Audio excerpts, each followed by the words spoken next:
because everything's just blowing up, dying on fire. You know, reverberating out from the center and stuff's exploding. They're strafing all my guys, and my grunts are running for cover the way grunts do. And elites and brutes and all these things together. The second you pick it up, you'll be drawn into it. It's just phenomenal. That was cool. When we started Halo Wars, I think it took us a while to get into the mindset of less is more. The simple controls and simple gameplay is actually just what people want and what's more fun anyway, so we always pull back towards that. We kept to the core fun of an RTS and tried to let the fluff and the extra accounting and meters and all that go away. We're pretty hardcore gamers ourselves, so we just tear things apart. Controls and gameplay, we tear it apart to the point where in the end we want to make sure that we really think that it's the best game for the players in the end. The civilians have no cover. They're dead without military support. There are a lot of ways to play this game. The way we expect people to play the game first is the campaign. In the multiplayer, you play a single leader. You play one of 3 UNSC leaders or one of 3 Covenant leaders, and that dictates your technology tree, and that dictates what upgrades and units you can get. In the campaign, it's much freer because you're playing as the whole of UNSC, so it's more mix and match. But then they can also play skirmish.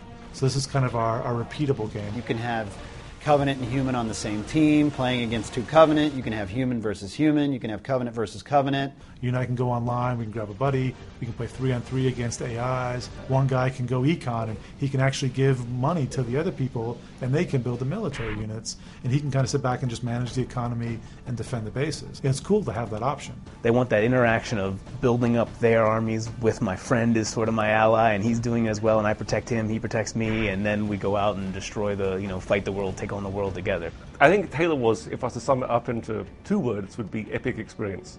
And you get that when you play in the campaign mode, and you get that when you play online.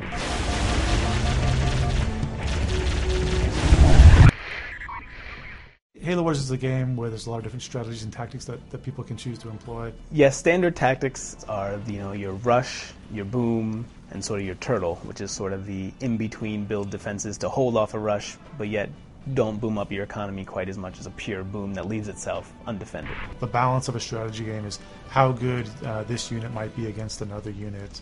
And usually people talk about the rock, paper, scissors balance relationship.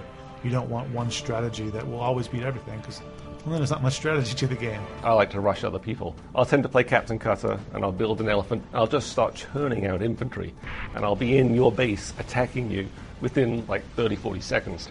I'll absolutely crush you and wipe you from the map. The one I like is the dual scarab strategy for the Covenant. You can only have one of them with your default population limit. You have to actually go get a technology to increase your army size to actually get 2. But you take 2 Covenant scarabs, you can train some engineers, which are the Covenant units that heal other units.